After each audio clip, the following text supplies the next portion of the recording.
नमस्कार, जय हिंद। स्वागत है एक बार फिर से आपके अपने YouTube चैनल पे, आपके अपने क्लासेस में, पिंगाक्ष क्लासेस में। मैं सुधीर फिर से उपस्थित हूँ आपके लिए बहुत ही महत्वपूर्ण प्रश्नों के सेट के साथ। और आज का जो हमारा सेशन है वो आर्मी का मॉडल पेपर हम डिस्कस करेंगे। पूरे 50 प्रश्नों का सेट है। 45 प्लस का आपका टारगेट रहेगा। 45 प्लस आपको सही करने रहेंगे। 4 सेक्शन है इसमें। आपके जनरल नॉलेज के हैं, विज्ञान, गणित और रीजनिंग के सिर्फ 4 क्वेश्चन हमने लिए हैं, 5 आते हैं जबकि। तो चलिए सेशन को स्टार्ट करेंगे। उससे पहले आपसे रिक्वेस्ट करूंगा, चैनल पे पहली बार है तो चैनल को सब्सक्राइब कर दीजिएगा, बेल आइकन को प्रेस कर दीजिएगा और ये सेशन पसंद आएगा तो लाइक कमेंट शेयर जरूर कीजिएगा। तो हमारे फौजी भाइयों के लिए आज के दिन का पहला प्रश्न, पहला सेशन हमारा जो है, पहला ये जीके का है। तो दुनिया का सबसे गहरा सागर कौन सा है? Which is the deepest ocean in the world? दुनिया का सबसे गहरा सागर कौन सा है? और ऑप्शन देखिए, ए हिंद महासागर, बी अटलांटिक महासागर, सी पैसिफिक महासागर यानी कि प्रशांत महासागर, और डी अरेबियन सी यानी कि अरब सागर। तो सही आंसर है ऑप्शन सी, बिल्कुल करेक्ट है। सही आंसर क्या है? ऑप्शन सी, प्रशांत महासागर। जिन लोगों ने मार्क किया होगा ऑप्शन सी बिल्कुल करेक्ट है। चलिए प्रश्न नंबर 2 देखिए। What is the terms for a member of Rajya Sabha? Rajya Sabha के एक सदस्य का कार्यकाल कितना होता है? और ऑप्शन देखिए, ए 5 ईयर्स यानी कि 5 साल, बी 4 ईयर्स 4 ईयर्स यानी कि 4 साल, सी 2 ईयर्स यानी कि 2 साल, और डी 6 ईयर्स यानी कि 6 साल। तो सही आंसर है ऑप्शन डी, बिल्कुल करेक्ट है। 6 साल राज्यसभा के एक सदस्य का कार्यकाल होता है। चलिए प्रश्न नंबर 3 चलते हैं। Who was the first Indian to be appointed President of the International Court of Justice? अंतर्राष्ट्रीय न्यायालय के अध्यक्ष नियुक्त किए जाने वाले पहले भारतीय कौन थे? और ऑप्शन देखिए, नागेंद्र सिंह, बी भगत सिंह, सी डॉक्टर हरदयाल, और डी इनमें से कोई नहीं। तो सही आंसर है ऑप्शन ए, बिल्कुल करेक्ट है, नागेंद्र सिंह। अंतर्राष्ट्रीय न्यायालय के अध्यक्ष नियुक्त किए जाने वाले प्रथम भारतीय, फर्स्ट इंडियन कौन? तो नागेंद्र सिंह। चलिए प्रश्न number 4। Which day is observed as human right day? कौन सा दिन मानव अधिकार दिवस के रूप में मनाया जाता है? और ऑप्शन देखिए, ए 24 अक्टूबर, बी 4 जुलाई, सी 10 दिसंबर, और डी इनमें से कोई नहीं। तो सही आंसर है आपका ऑप्शन सी, 10 दिसंबर, नन ऑफ दीज। 10 दिसंबर, ऑप्शन सी। चलिए प्रश्न नंबर 5 देखेंगे। India's biggest multipurpose river valleys project is dash? Bharat की सबसे बड़ी बहुउद्देश्य नदी घाटी परियोजना है। और ऑप्शन देखिए, ए हीराकुंड, बी भाखड़ा नागल, सी दामोदर घाटी यानी दामोदर वैली, और डी इनमें से कोई नहीं। तो सही आंसर है आपका ऑप्शन बी, भाखड़ा नागल। सबसे बड़ी बहुउद्देशीय नदी घाटी परियोजना इंडिया की कौन सी है? तो वो है आपका भाखड़ा नागल यानी कि भाखड़ा नागल, ऑप्शन बी। चलिए प्रश्न नंबर 6। In which state Sanchi Stupa is situated? Sanchi Stupa किस राज्य में स्थित है? और ऑप्शन देखिए, ए मध्य प्रदेश, बी उत्तर प्रदेश, सी बिहार, और डी महाराष्ट्र। सही आंसर है ऑप्शन ए, मध्य प्रदेश। मध्य प्रदेश में स्थित है क्या? सांची का स्तूप।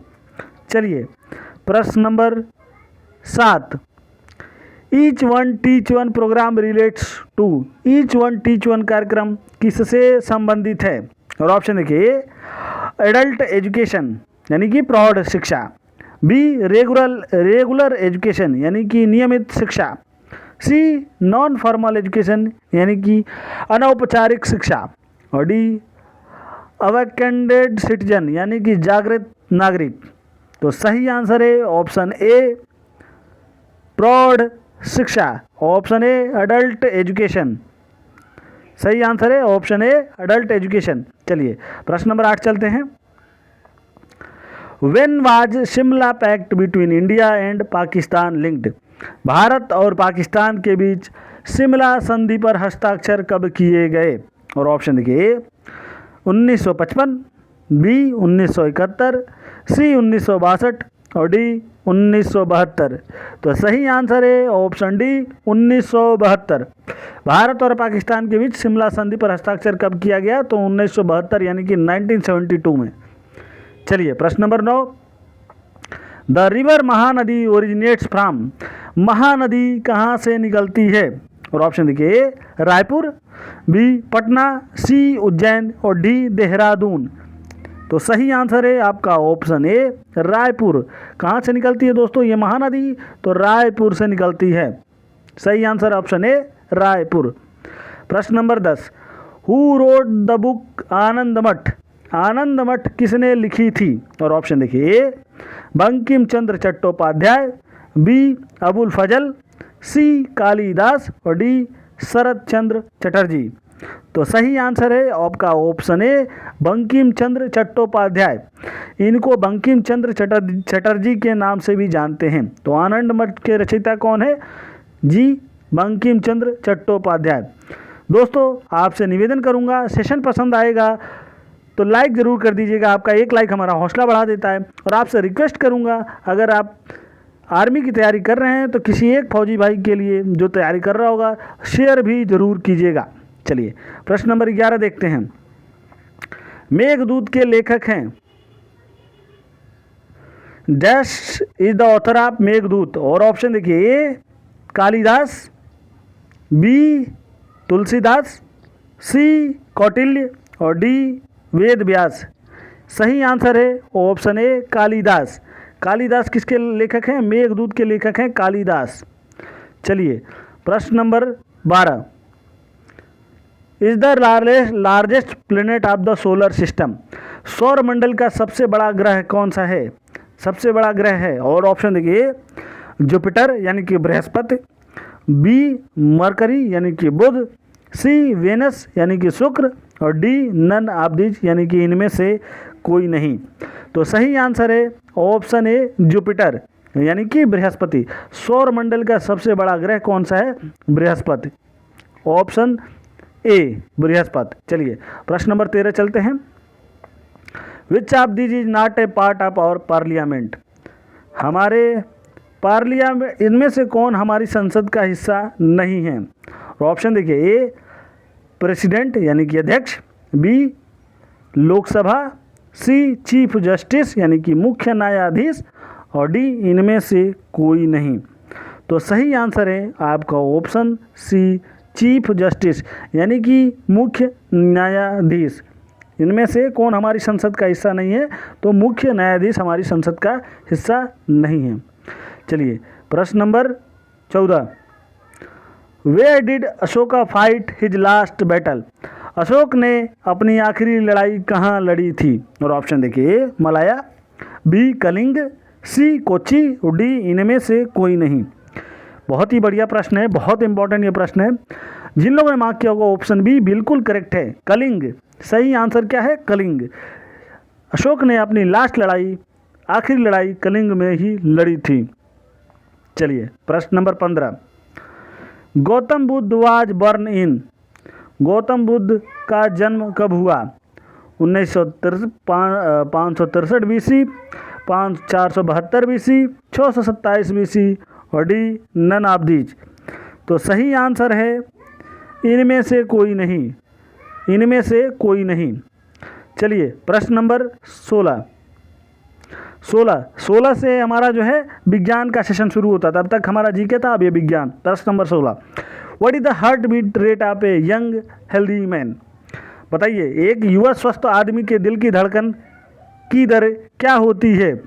50 time, B 50 times, A 50 times, B 72 times, C 108 times and D none of these यानी कि 50 बार, 72 बार, 108 बार और इसमें से कोई नहीं। तो सही आंसर है ऑप्शन बी 72 टाइम्स। एक 72 बार धड़कता है। एक मनुष्य का कितनी बार धड़कता है? 72 बार 1 मिनट में धड़कता है। चलिए प्रश्न number 17, brain is the responsible for. मस्तिष्क का कार्य क्या है? मस्तिष्क का क्या कार्य है? ऑप्शन ए थिंकिंग यानी कि सोचना। Option B balancing the body, शरीर का संतुलन बनाए रखना। ऑप्शन सी बोथ, ए और बी दोनों। और ऑप्शन डी केवल ए। तो सही आंसर है ऑप्शन सी बोथ। इसका मस्तिष्क का कार्य क्या है? सोचना भी है और शरीर के संतुलन बनाए रखना। इसलिए आपका सही आंसर क्या हो जाएगा? Option C both A B. Both A B, तो ऑप्शन सी। चलिए प्रश्न number 18, blood is purified by, रक्त डैश से शुद्ध होता है। और ऑप्शन देखिए, ए फेफड़े, बी हृदय, सी गुर्दा और डी उपयुक्त सभी। तो सही आंसर है ऑप्शन डी उपयुक्त सभी। लंग्स, हृदय, फेफड़े, हृदय, गुर्दा सब जो है रक्त का संचार करते हैं, उनको शुद्ध करते हैं, रक्त को शुद्ध करते हैं, संचार नहीं। ऑप्शन प्रश्न नंबर 9, प्रश्न number 19, question number 19 is used in thermometer to show the temperature. तापमान दिखाने के लिए थर्मामीटर में डैश का प्रयोग किया जाता। और ऑप्शन देखिए, लेड, बी मरकरी, सी चांदी और डी इनमें से कोई नहीं। Option A lead, option B mercury, option C silver, option D none of these. तो सही आंसर है ऑप्शन बी पारा यानी कि मरकरी। मरकरी यानी कि पारा, ऑप्शन बी बिल्कुल करेक्ट है। इसी का प्रयोग किया जाता है, पारा का। चलिए प्रश्न number 20, which of the following sets of animal are cold blooded. इनमें से किन जानवरों के समूह का खून ठंडा होता है? ऑप्शन ए क्रो यानी कि कौआ, केचुआ, मेंढक। Crow, earthworm, frog. Option B frog, crow, whale, मेढक, crow, whale. Option C penguin, salamander और monkey. Option D rohu, frog, cobra. तो सही आंसर है option D rohu, frog, cobra. Rohu मछली, मेढक और कोबरा, इनके खून जो होते हैं ठंडे होते हैं। ये ठंडे समूह वाले, ठंडे खून के समूह वाले जो है जानवर हैं। प्रश्न नंबर 21, सोलर एलिप्स अकर्स व्हेन। सूर्य ग्रहण होता है जब पृथ्वी सूर्य और चंद्रमा के बीच आती है। ऑप्शन बी चंद्रमा सूर्य और पृथ्वी के बीच आता है। ऑप्शन सी ड्यूरिंग क्राइसिस यानी कि संकट के दौरान। और ऑप्शन डी चंद्रमा सूर्य चंद्रमा और पृथ्वी के बीच आता है। तो सही आंसर है आपका चंद्रमा सूर्य और पृथ्वी के बीच आती है। कौन? चंद्रमा सूर्य और पृथ्वी के बीच आती है। ऑप्शन बी बिल्कुल करेक्ट है। जिन लोगों ने मार्क किया होगा ऑप्शन बी बिल्कुल करेक्ट है। चलिए प्रश्न number 22, good conductor of electricity is. बिजली का अच्छा सुचालक कौन है? और ऑप्शन देखिए, ग्लास यानी कि कांच, बी पेपर यानी कि कागज, सी कॉपर यानी कि तांबा और डी वाटर यानी कि पानी। तो सही आंसर है ऑप्शन सी तांबा।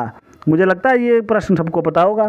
तांबा बिजली का अच्छा सुचालक है, इसलिए तांबे का तार का ज़्यादा प्रयोग किया जाता है। चलिए प्रश्न number 23, beriberi is caused due to deficiency of vitamin. Beriberi किस विटामिन की कमी के कारण होता है? और ऑप्शन देखिए, ए ऑप्शन ए जो है A vitamin A, option B vitamin B, option C vitamin C और ऑप्शन डी विटामिन डी। तो सही आंसर है ऑप्शन बी, विटामिन बी की कमी के कारण होता है। कौन सा? बेरी बेरी रोग। बेरी बेरी रोग होता है विटामिन बी के कमी के कारण। चलिए प्रश्न नंबर 24 चलते हैं। एटीपी क्या है? ATP is adenosine tetraphosphate, adenosine triphosphate, adenosine triphosphate, इनमें से कोई नहीं। तो सही ऑप्शन है, सही आंसर है आपका ऑप्शन बी। कौन सा? Option B adenosine triphosphate. Adenosine triphosphate आपका सही आंसर है। चलिए प्रश्न नंबर 25, which law was stated by Ernst Haeckel. इनमें से कौन सा नियम अर्नस्ट हैकल द्वारा किया गया था?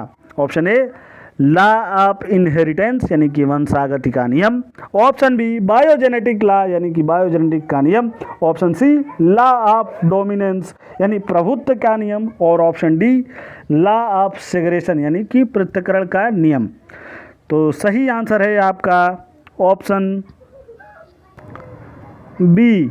सही आंसर है option B, the biogenetic law, biogenetic का नियम। चलिए प्रश्न number 26, melting point of ice is, बर्फ के पिघलने का तापमान, ऑप्शन देखिए 100 degree Celsius, option B 4 degree Celsius, और ऑप्शन सी 0 डिग्री सेल्सियस, और ऑप्शन डी 5 डिग्री सेल्सियस। तो सही आंसर है ऑप्शन सी 0 डिग्री सेल्सियस। जब तापमान 0 डिग्री होता है तो बर्फ़ बन जाता है, बर्फ़ जमने लगता है। चलिए प्रश्न number 27, haemoglobin is found in, haemoglobin किस में पाया जाता है, और ऑप्शन देखिए नस यानी कि वेन, बी यूरिन यानी कि मूत्र, सी ब्लड यानी कि रक्त, और डी एड्स। तो सही आंसर है रक्त। सबको पता होगा लगभग कि हीमोग्लोबिन जो है रक्त में पाया जाता है, तो सही आंसर है आपका ऑप्शन सी ब्लड। चलिए प्रश्न नंबर 28 चलते हैं, the nucleus of an atom consist of, एक परमाणु के नाभिक में क्या होते हैं, और ऑप्शन देखिए electron neutron, electron and neutron, दूसरा option B electrons and proton, option C proton and और न्यूट्रॉन, और ऑप्शन डी केवल न्यूट्रॉन। तो सही आंसर है आपका प्रोटॉन और न्यूट्रॉन, प्रोटॉन और न्यूट्रॉन, ऑप्शन सी सही आंसर है। चलिए प्रश्न नंबर 29, a mixture of metal dissolved in mercury is known as, पारे में मिले धातुओं के मिश्रण को कहते हैं। बताइए क्या कहते हैं, पारे में मिले धातुओं के मिश्रण को कहते हैं। ऑप्शन ए अमलगम यानी कि पारद धातु मिश्रण, बी एलॉय यानी कि मिश्र धातु, सी मरकरी साल्ट यानी कि पारा नमक, और डी सॉल्यूशन यानी कि विलयन। तो सही आंसर है आपका ऑप्शन ए अमलगम। अमलगम जो है मिश्र पारद धातु मिश्रण है, यही आपका पारे में मिले धातुओं के मिश्रण को हम कहते हैं अमलगम। प्रश्न number 30, the formula of ammonia chloride is, ammonium chloride का सूत्र है। ऑप्शन देखिए NH4Cl, option B NH4Cl2, option C NHCl2, और ऑप्शन डी NH4Cl4। तो सही आंसर है आपका option A NH4Cl। Ammonium chloride का सूत्र है NH4Cl। चलिए प्रश्न number 31, rusting of iron is, लोहे में जंग लगना क्या है, और ऑप्शन देखिए फिजिकल चेंज यानी कि भौतिक परिवर्तन, ऑप्शन बी केमिकल चेंज यानी कि रासायनिक परिवर्तन, ऑप्शन सी बायोकेमिकल चेंज यानी कि बायोकेमिकल परिवर्तन, और ऑप्शन डी इलेक्ट्रोकेमिकल चेंज यानी कि विद्युत रासायनिक परिवर्तन। तो सही आंसर है आपका ऑप्शन बी केमिकल चेंज यानी कि रासायनिक परिवर्तन, रासायनिक बदलाव।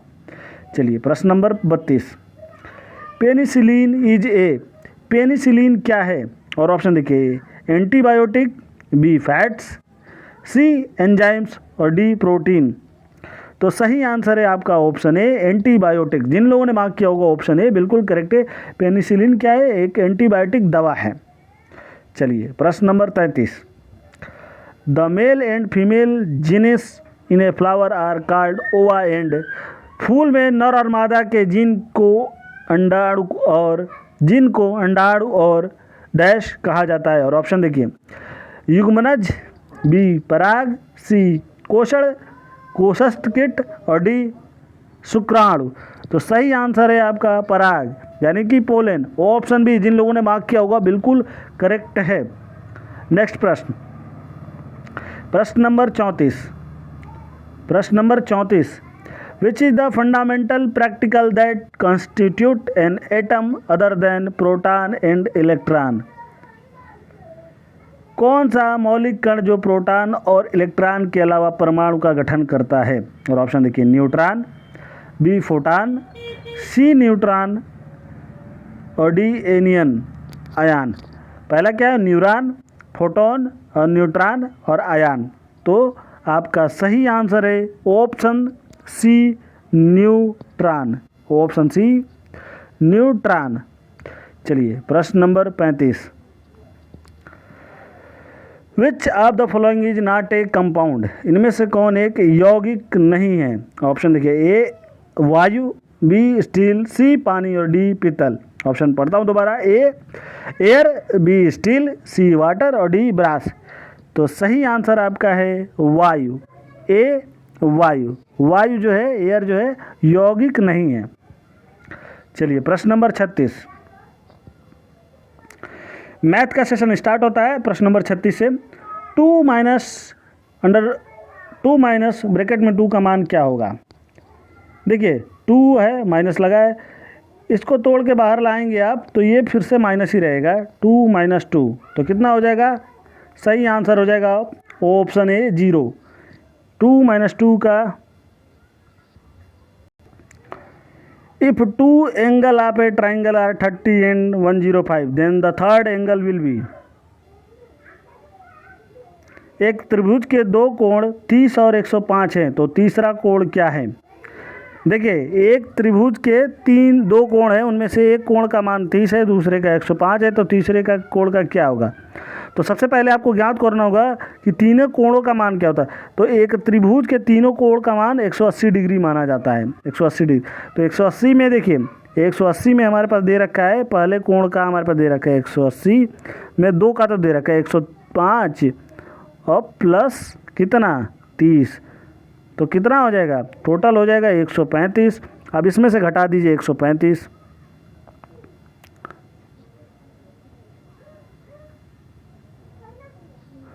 तो 135, तो ये हो जाएगा 45। तो सही आंसर आपका हो जाएगा 45। पहले का मान 30, दूसरे का 105, तो तीसरे का क्या हो जाएगा 45। घटा दीजिए दोनों को, 180 में से ये दोनों घटा दीजिए तो निकल के आ जाएगा आपका सही आंसर आपका 45।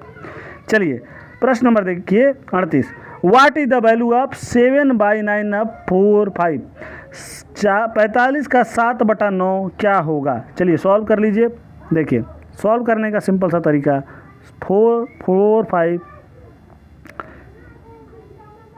तो ये देखिए ये हो जाएगा आपका 3 3 का 9 और 3 1 ने 3 और 3 5 15, ठीक है। और फिर इसको काट दीजिए, 3 5 15, तो कितना बचा 5 × 7, 5 × 7, 5 7 कितना 35, कितना हुआ सही आंसर ऑप्शन बी 35, 35।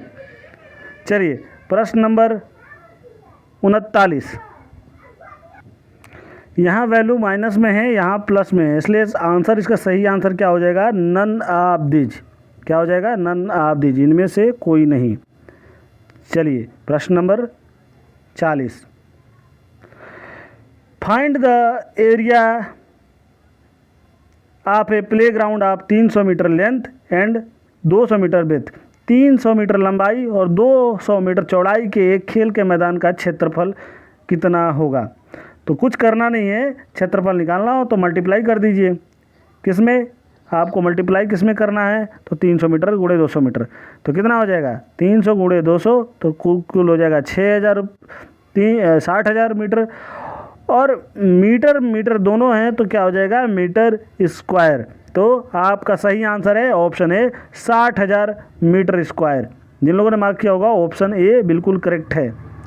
चलिए प्रश्न नंबर 41, यदि 8 पुरुष एक काम को 15 दिन में कर सकते हैं तो 20 पुरुष उस काम को कितने दिन में कर पाएंगे। देखिए सही फार्मूला आपको बताऊं, इसका एक सिंपल सा फार्मूला ये है, m1 d1 और t1 अपान m2 d2 t2। m1 का मतलब कितने पुरुष मैन और d1 का मतलब कितने दिन और कितना टाइम। तो सॉल्व कर लीजिए, m1 कितना दिया है 8 पुरुष 15 दिन में करते हैं, कितने दिन में 15 दिन में एक काम को, ठीक है। तो 20 पुरुष कितने दिन में करेंगे, 20 पुरुष कितने दिन में करेंगे एक काम को, ठीक है। तो सॉल्व करना है तो देखिए ये काट दीजिए, ये हो जाएगा 10, ये हो जाएगा 4। ठीक है, ये 5 दूनी 10 और 5 तिहाई 15, और ये 2 दूनी 4, यानी बचा क्या 2 × 3, तो 2 × 3 इक्वल टू क्या 6। तो सही आंसर है आपका 6 दिन में कर पाएंगे। तो क्या 6 दिन दिया है? नहीं दिया है। Option A 7 days, option B 8 days, option D 10 days. तो सही आंसर क्या हो जाएगा? ऑप्शन डी नन आप दीजिए, यानी कि इनमें से कोई नहीं। चलिए प्रश्न number 42, what is the fractional value of 4.21? 4.21 का आंशिक मान क्या है? तो देखिए, आपको मैंने बताया था बहुत पहले सेशन में, लगभग 1 वीक पहले, कि हमको जब किसी का निकालना हो 10वां भाग तो क्या करेंगे। मान लीजिए 421 का 10वां भाग निकालना है, तो अगर आपको 10% निकालना है तो यहाँ वैल्यू लगा दीजिए। ठीक उसी तरह आपको निकालना है तो आप यहाँ पे वैल्यू लगा दीजिए। 100वां भाग निकालना है, अगर मान लीजिए 100वां भाग लगाना है, 100वां भाग निकालना है, तो मान लीजिए 100 में होता है क्या 2 0, तो यहाँ पे लिखा लीजिए। तो एक भाग निकल के आ गया। तो अब देखिए यहाँ पे दे रखा है 4.12, 4.21 सॉरी 4.21, तो 4.21 का आंशिक मान क्या हो जाएगा? 421 भागा 100, क्योंकि 2 0 इधर और 2 0 ये पॉइंट हटा दिया। तो सही आंसर आपका क्या है? ऑप्शन ए 421/100। आप करके आप देख लीजिए 421 को फ्रैक्शनल वैल्यू में बदलेंगे तो हमने क्या कहा था 10, अगर 10% निकालना हो तो एक के बाद 0 लगा दीजिए, यहाँ पे पॉइंट लगा दीजिए। 100वां निकालना हो तो यहाँ पे लगा दीजिए, 2 अंक के बाद 2 0 है। तो चलिए प्रश्न number 43, find the value of 1/2 + 1/4। 1/2 + 1/4 का मान क्या होगा?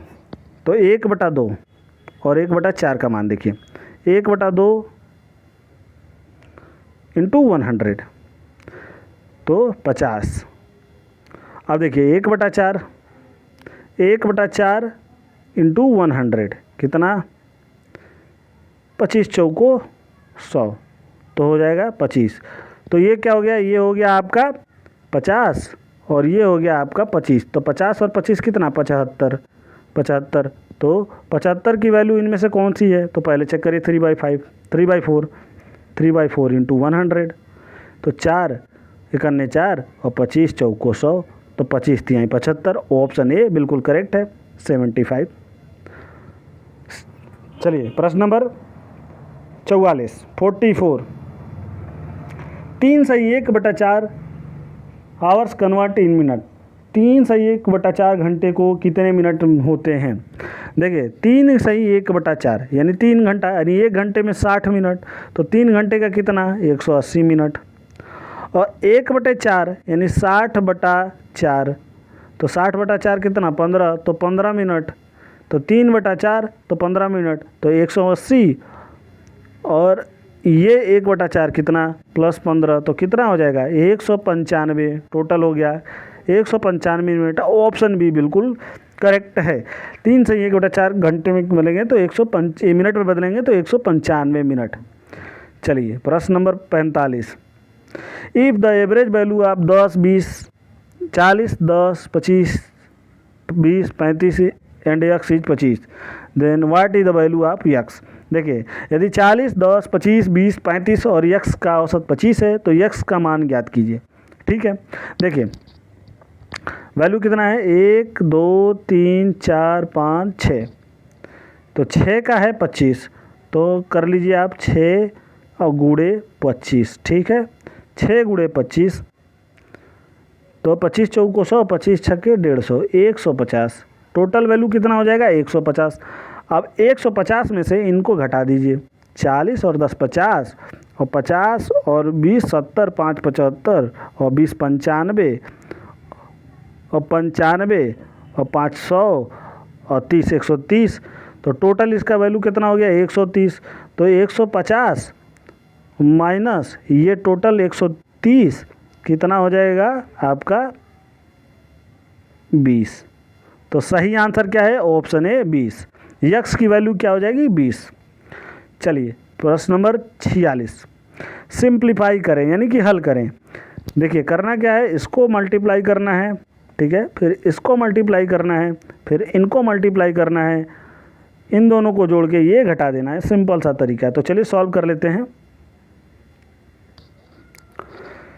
तो अगर आप 81 गुणे 81 करेंगे तो निकल के आएगा आपका कितना, 6561।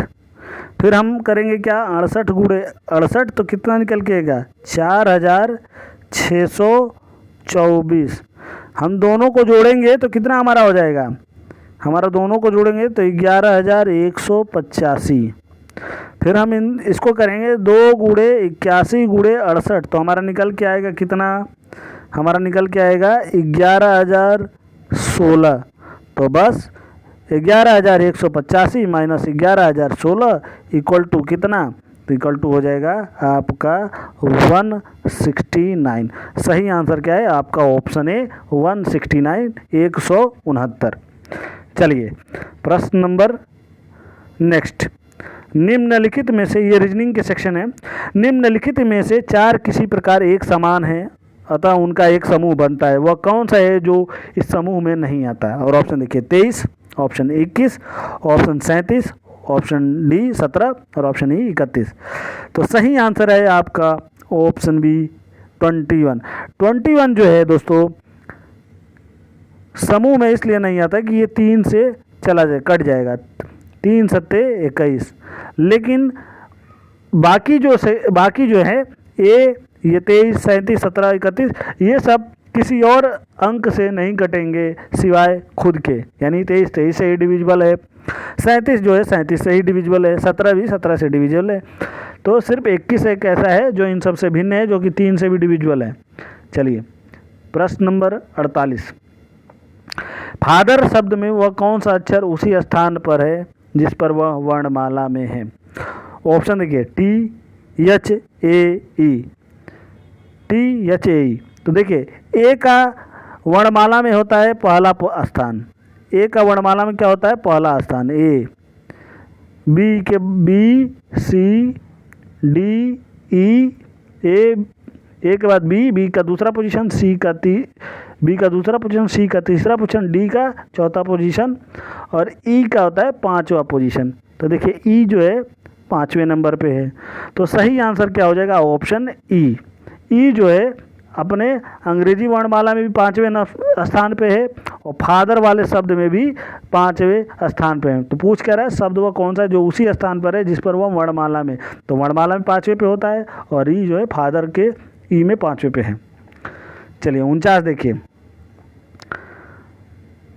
BLANDISHMENT ब्लैंडिशमेंट शब्द का प्रयोग करके निम्न में से कौन सा शब्द बनाया जा सकता है। और ऑप्शन देखिए ए बोर्ड, बी मेटल, सी शेप और डी क्रैश। तो देखिए चेक करेंगे इसको, क्या बी है, ओ है नहीं है तो ये कट गया, ये आंसर नहीं होगा। यम है बिल्कुल है, ई है बिल्कुल है, टी है, देखिए टी भी है, फिर ए भी है और यल भी है, ए और यल। तो ये आपका सही आंसर हो जाएगा मेटल। मेटल शब्द बनाया जा सकता है, बाकी कोई और नहीं बनाया जा सकता और चेक करने की ज़रूरत भी नहीं है। प्रश्न नंबर 50, आज के दिन का आखिरी प्रश्न। एक कक्षा में शंकर ऊपर से 16वें स्थान पर और नीचे से 49वें स्थान पर बैठा है, कुल कितने छात्र हैं। तो सही आंसर सॉल्व करना पड़ेगा। ऊपर से 16वें स्थान पर है, देखिए ये लाइन हमने खींची, शंकर मान लीजिए यहाँ पे बैठा तो इसका 16वां स्थान हो गया, ये ऊपर से है तो बाकी इधर कितने बैठे, बच गए 15, ठीक है। और नीचे से उसका स्थान है 49वां, तो मान लीजिए नीचे से अगर इधर से आप देखेंगे तो इसका 49 है 49, इसका 49 स्थान, तो कितने बचे इधर 48। तो अब देखेंगे इसको जोड़ लीजिए, मान लीजिए इधर से ही जोड़ लीजिए, चाहे दोनों में से किसी एक तरफ से जोड़ लीजिए। मान लीजिए हम इधर से जोड़ेंगे लेफ्ट साइड से तो 15 और एक ये 16 और 16 और प्लस कितना 48, 16 और प्लस 48 तो 8 6 14 का 4 और 4 1 5 1 6, तो सही आंसर हो जाएगा 64। अच्छा दूसरा तरीका इसको करने का ये भी हो, दूसरा तरीका ये कि इसमें से 16 और 49 को जोड़ लीजिए तो कितना हो जाए और -1 कर दीजिए, तो 9 और 6 15 और 4 1 5 1 6 और -1 64। -1 इसलिए कि देखिए हम उसको 2 बार काउंट करते हैं, 16वें स्थान पे भी वही है और इधर से देखेंगे 49वें स्थान पे भी वही है, तो क्या एक ही बार वो गिना जाएगा? तो इसलिए दोनों वैल्यू को जोड़ दीजिए, इसको और -1 कर दीजिए, तो सही आंसर क्या है? ऑप्शन ए। इसी के साथ ये टेस्ट पेपर दोस्तों समाप्त होता है। मिलूंगा एक नए वीडियो में कल के दिन का हमारा जो चैप्टर होगा वो मैथ का होगा। हम चैप्टर कुछ नया लेके आएंगे। तब तक ये सेशन आपको पसंद आया होगा तो लाइक, कमेंट और शेयर जरूर कीजिएगा। मैं मिलता हूँ नए वीडियो में कल के दिन। तब तक के लिए धन्यवाद। जय हिंद, शुभ दिन।